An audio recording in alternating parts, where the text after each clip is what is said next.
I saw a report where they said 129 doctors in Nigeria are being sued, for medical misdiagnosis.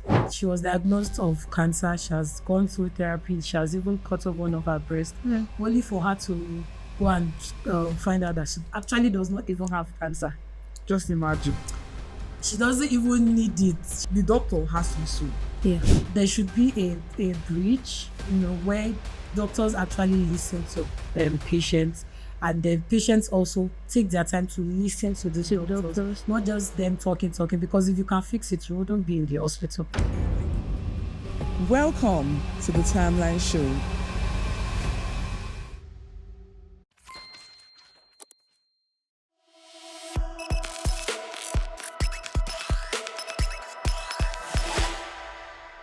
Hi guys, welcome to another episode of our Timeline podcast where we discuss pressing issues that shape our world. For today's pressing issue, we have medical misdiagnosis. In the world of medicine where precision and accuracy is paramount, what happens when precision veers, of course? Well, that's why we are here. And yes, I said we because I'm not alone. I am Jennifer again, and I have Precious and Blessing, a public health practitioner, to shed light on this issue.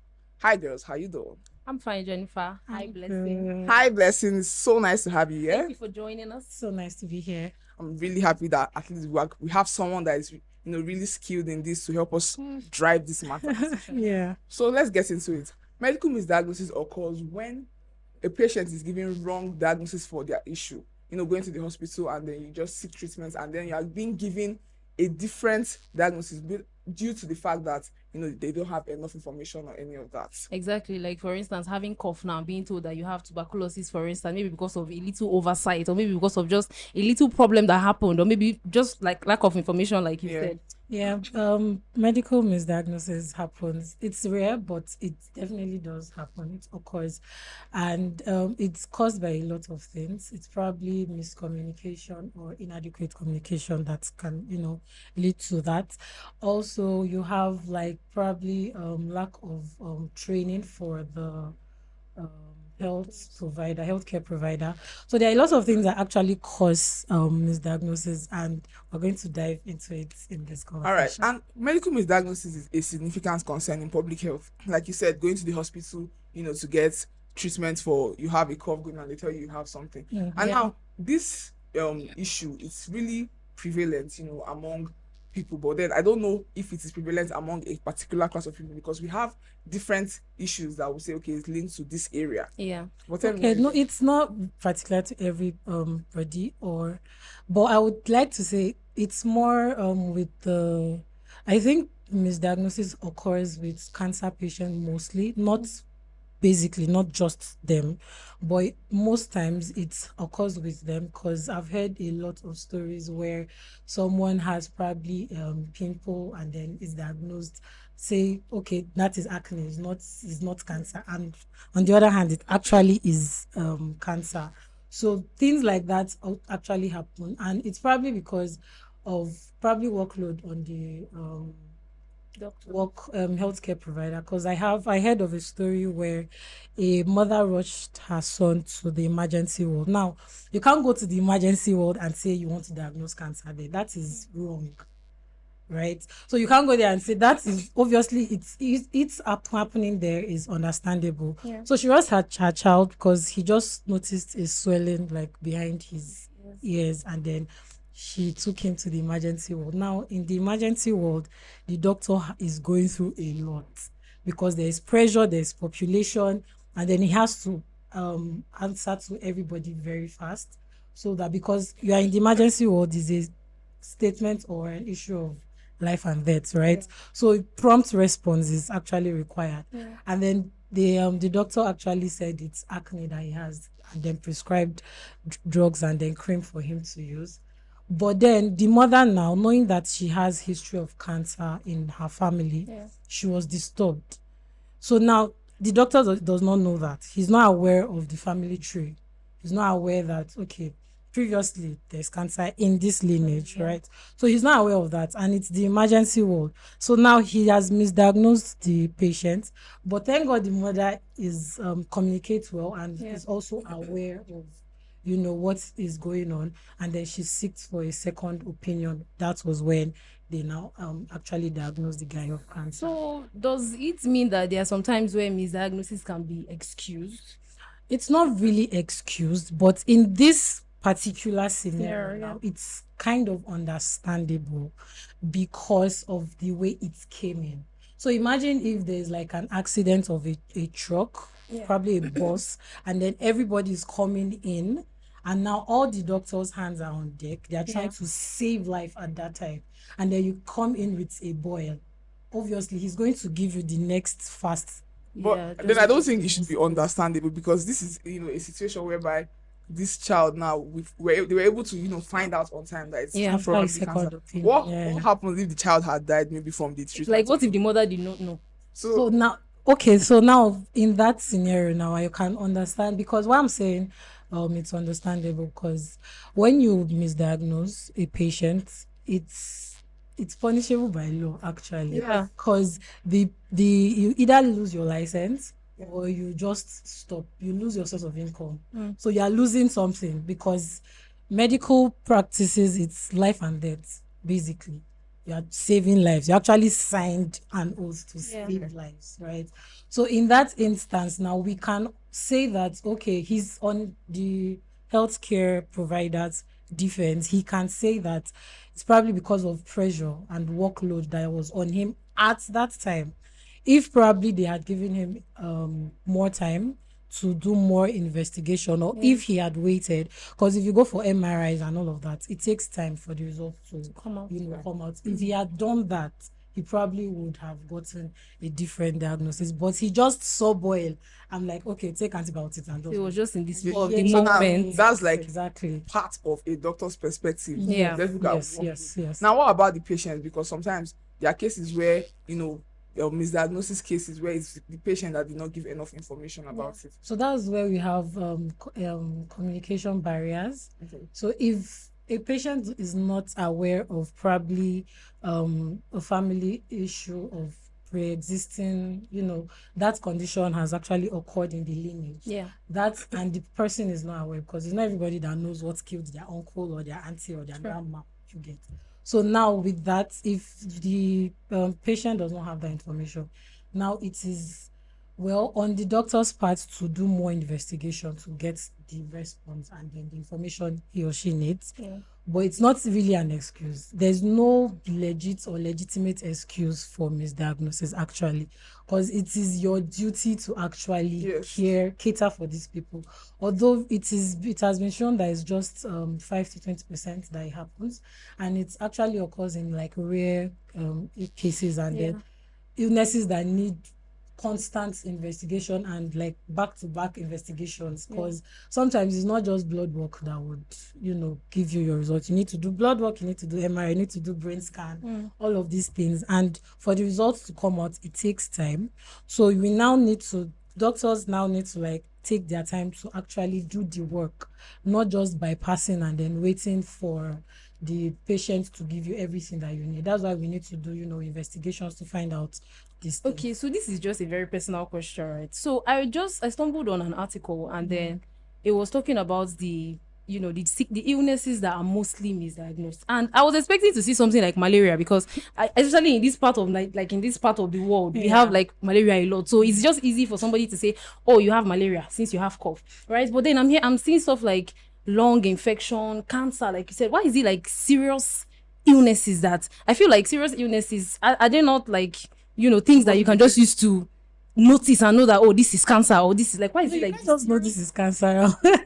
First off, there are different forms of cancer, right? So you can't just say, the way malaria comes and then it's just you feel cold, your temperature is high, you lose appetite. Cancer has those symptoms as well. Yeah. You get. So you can't just see and say it is cancer. Oh, that means it's not obvious at the beginning. No. Especially when it's like early stages, you really cannot just say it is cancer just like that. Yeah, so that's why the investigations, the tests, you need to like run all of those things to be sure that this is what you're working with. How about lack of technology? Because patients, they don't give information. Some of them withhold information. Doctors, some of them excessive workload. Still doesn't negate the fact that medical misdiagnosis is a punishable offense. And it's wrong. But then most of the time, like you mentioned, the machines might take time. So how is like lack of technology a reason for Factor. a factor Yeah. for So that's why we have like, I feel that's why we have like specialized hospitals. Like you hear special hospitals like the one we have. I'm going to take here Nigeria, for instance, and then Yeah. come down home to Abuja. You know, we have Babalaga specialists. So now there, they have different departments that are specialized on a particular thing, right? Yes. So when you go in there, you know that, okay, you're going there, they have this equipment to carry out this test. Yeah. But you can't go to a primary health care center and say you want to run scan for cancer. True. Do you understand? Yeah. So that's why we encourage collaborations with our healthcare systems. So let the primary healthcare collaborate with the hospitals.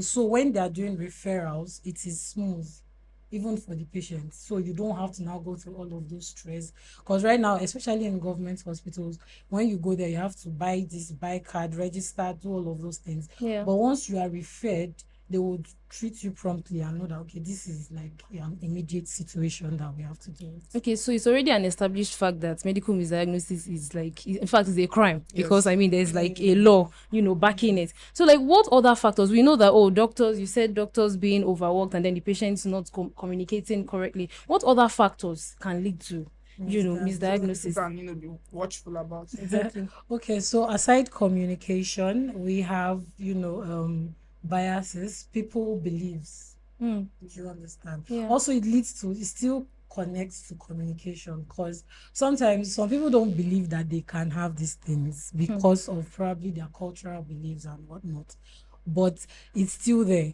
You get. So communication is one of the basic factors, and then on the doctor's part, we need to do proper trainings. Yeah. for Yes, these that really doctors. is really Very important. important.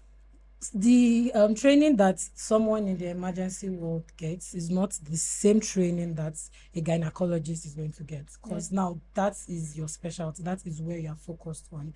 It's not the same thing. So now we would suggest that these doctors go for more training so that they can be able to cater for needs all round, not just a particular one. Even if it's going to be like a particular one, they should be trained well enough to know that, okay, this is supposed to be on my desk, not on Mr. B's desk. Yes. You get. So trainings also is there, and then effective communication with your patients.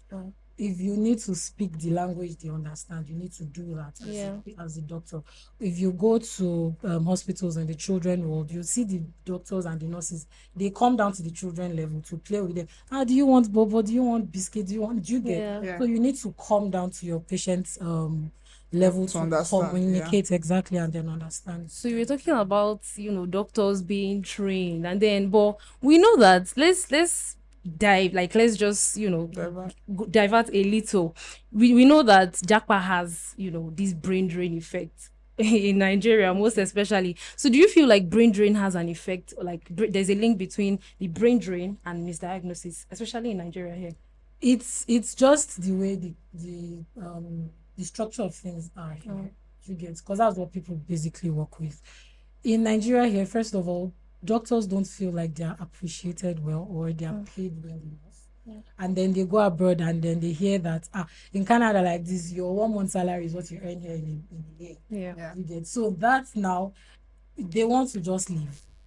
Regardless of the procedures or whatever, they just, even if you have to go there and then relearn what you need so that you get certified and all of that, they don't mind. They rather go there and do all of those things, and then they now make the country here, you now have inadequate healthcare providers or people that are just learning on the job.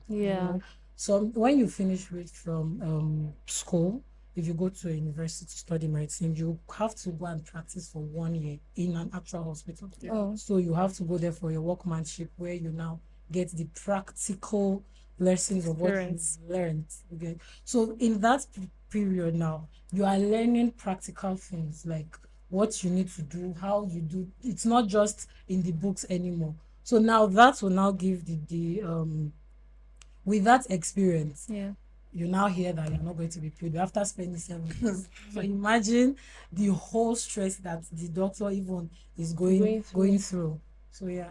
Yeah, those contributes, to the reasons why misdiagnosis is, it's happening. Prevalent, yeah.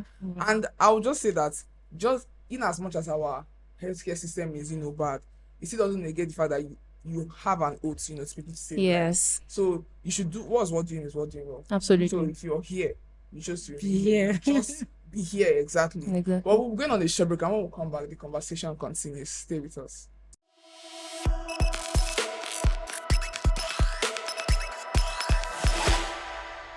The first season of Timeline is on. The journey so far has been amazing and impactful. The world needs change agents. The world needs me, you, and all of us. Join me on Timeline as we continue to share important information and discuss social issues that would help someone out there.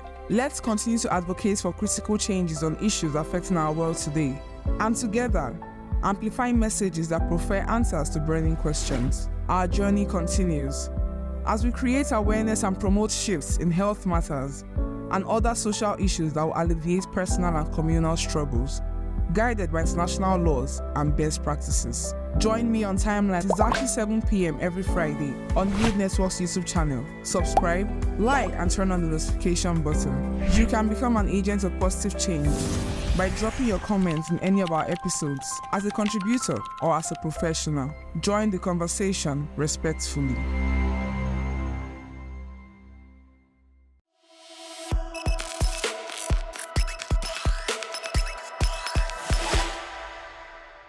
Welcome back, and now we look at the effects of medical misdiagnosis on the patient as well as the doctor. In 2013, Hulk Hogan, a popular wrestler, sued the hospital for $50 million in damages because he had a problem. He went there and said the multiple surgeries he did, worsened it. And then in 2023, we have 800,000 cases, approximately 800,000 cases of death and permanent disability in the United States due to Medical misdiagnosis, yes. So that shows that the effect is really, really bad. Yeah. And initially we mentioned, some of the effects, but now I want us to shed more light on this so that the severity can be highlighted. Okay, so I'm going to list a few of the effects. Okay. So first off, we have delayed treatment. So once a patient is misdiagnosed of what actually is the illness, it will delay treatment for the actual illness, yeah. right? So now you are treating something else that is probably not even there. And then the actual cause of the problem is not being handled. It's probably even growing. Which would now, increase, and then it's now becoming worse, and you get. And then there's also the financial burden on the patient as well, because now they are running tests that is not even needed. Instead of running the actual test that is needed, and they are paying for that. But now you have to now pay twice, because obviously they will not run the test for you free of charge. You get, except if you are suing, then that's another ball game entirely. And then also, aside from that as well, you now have mistreatment. So the patient is taking. I just saw this morning. I saw where a lady she was complaining how that she was diagnosed of cancer. She has gone through therapy. She has even cut off one of her breasts, only for her to go and find out that she actually does not even have cancer. Just imagine. She doesn't even need it. She didn't need the therapy that the chemo she was going. She even had to cut off. She had to. So now she has to live with that for the rest of her life, right? So now that's alone, and she has spent money for all of those treatments. Now you get. So now that is one of the effects, because now there's stigma. She has the stigma of living with that. She's now like a survivor. You get, a cancer survivor, whereby when she didn't even have it, she didn't even need it. You get. So now the financial burden is already there. They are treating something else that is not even supposed to be, and now she has stigma. Let's not even now go to the whole beliefs and everything, and now she has lost trust in the healthcare system. And we are not supposed to lose trust in the healthcare system, because they're supposed to be people that would provide solutions. You get. So now you have lost trust in the healthcare system as well. So these are some of the effects of misdiagnosis. Some of them. Now for this lady now that lost one of her breasts for this, you see that what the doctor has to be sued. Yeah. You get, like, Most definitely. It And- was obvious. The whole the whole hospital Hospital. was and we actually can't even remove the fact that death too is also a problem. exactly Because most of the misdiagnosis cases, they might detect it on time, Yeah. but then some of them, They don't even even when detect it she had a mastectomy done, but what about those that lost their lives in the process? You see that this medical misdiagnosis is really something that is It's a eating deep problem. into the healthcare system. Yeah, So absolutely. for people that have even lost their life now, who would now come out to talk for them? For Because them. who would actually do the investigation and be like, what was the cause of this person's death? Do you get? So now they wouldn't even know, except if the patient has like a family member that was involved Mhm. from the beginning, that would not be like, okay, this was what went wrong and all of that. I saw a report where they said 129 doctors in Nigeria are being sued, for medical misdiagnosis. So a lot of people don't even realize their problem. Some people even have a brief, that is for the patients, they have a brief idea of what could be wrong, but then the doctors don't even believe them. You understand? Really? Like they tell them, no, this is not what it is. I am the learned person here. Yes. That actually happens because sometimes some patients would go online, and do self diagnosed. When they have like I've done that before. I'm sure we have all done that. Yeah. You just feel headache and then your temperature is rising and then you go online straight up. Search. Hello Google, how And they say, don't Yes. problems. and then the Google will be telling you ridiculous things, and Yeah. then you now go to the hospital with that mind, I'm telling the doctor, no, I checked online and this And is I have what this. you get, and this is what and some doctors would feel like you are threatening them or you are questioning their certificates. Yeah. They went to school for these things. Do you get? So I feel like there should be a bridge, where doctors actually listen to patients, and then patients also take their time to listen to these doctors, not just them talking, because if you can fix it, you wouldn't be in the hospital. Yeah, You sure. get? So they should also settle and listen to the doctors. That's why we have consultations. You paid for it, so you have the time. You guys should have a conversation. Yeah. Tell the doctor what is actually wrong with you, what you are feeling, how you are feeling it, and then the doctor on his own end would run tests and then come and tell you, the actual diagnosis. Okay, so when we hear medical misdiagnosis, the first thing that comes to mind, like, we just assume that it's prevalent in the rural areas, But then, what do you think is the role of awareness, like creating awareness in mitigating the cases of medical misdiagnosis, especially in places The like awareness this? is for the doctor, For the patients. The patients. So patients basically, I feel like aside the basic effects that we've already mentioned, Yeah. patients should be able to communicate health wise, because sometimes some people really don't know how to express themselves. So- You get? So if somebody cannot really talk, you need somebody. You can bring someone else to help you talk, because I've seen somewhere where the lady actually lost her voice. She couldn't talk. Okay. So she would write, and her mom would Read it out. read out to the doctor, and then help her Yeah. express herself. And that's also, she actually also got a misdiagnosis, because she had inflammation in her brain, but she was diagnosed. They took her to the psychiatric hospital Nice. instead.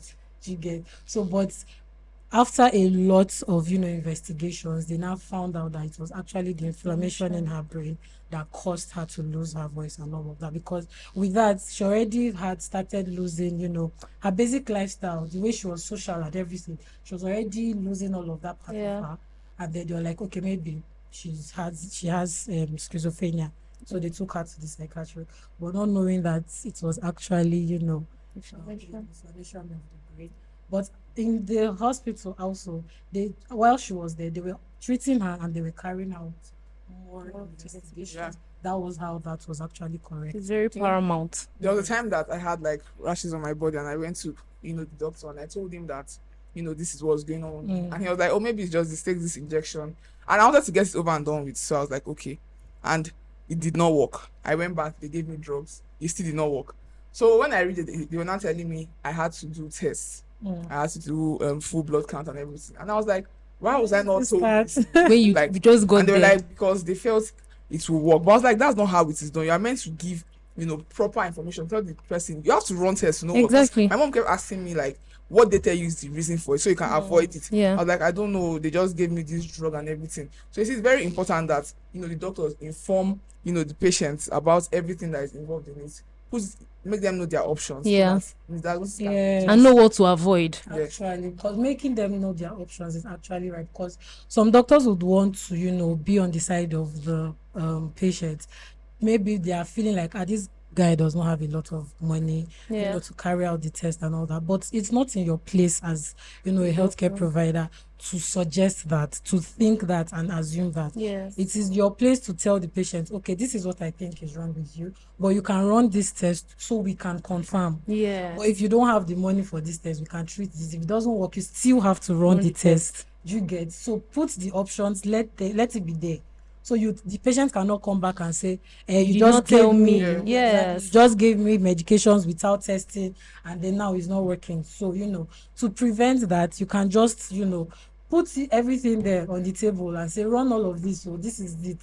So whichever the patient now goes with, you know that okay, it is not. Your hands are clean. That way, you even avoid problems. Yeah, I can't let you go without talking about AI, because now we've had the raise of the different AIs out there, Yeah. helping with education and everything, but also it has really helped in the medicine, in the healthcare sector. Yes. What is the role of AI powered machines and all the AI technologies in reducing the rate of medical misdiagnosis? So with that, for me, I feel like it would help get the accurate diagnosis for the patient, because then you know what you are working with. Yeah. First off, you already have like a background history, medical history of the patient, right? And then you just want to investigate further to be sure of what you think is wrong with the patient, right?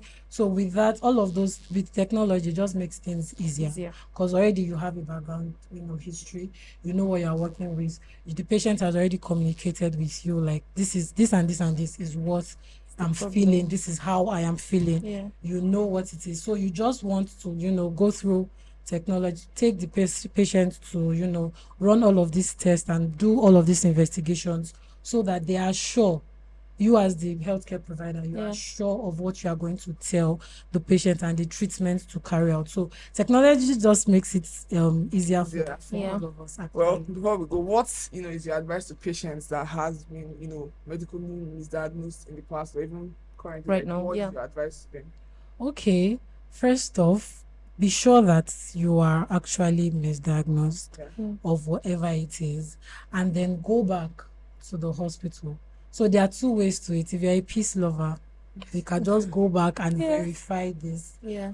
If not, you can sue them. There are legal actions that you can actually take to mitigate this, and then it's obviously going to turn out bad for the healthcare provider and probably the institution at large, but then you would get justice for your especially if you've lost a lot. Exactly. If you've lost a lot financially, if you've lost a lot physically and all of that, you can even mentally. Exactly.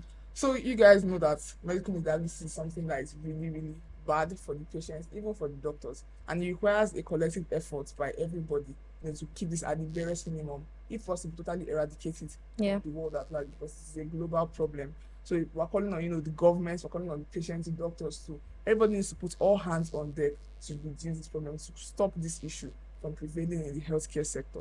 Well, this is where we'll put a wrap on our conversation today. I really enjoyed the conversation. Me too. Did you? I did as well. Don't forget to follow us on our social media platform at Healed Network. I am Agent Jennifer. I am Precious Jacob. I'm Blessing. I'll be seeing you soon. Bye.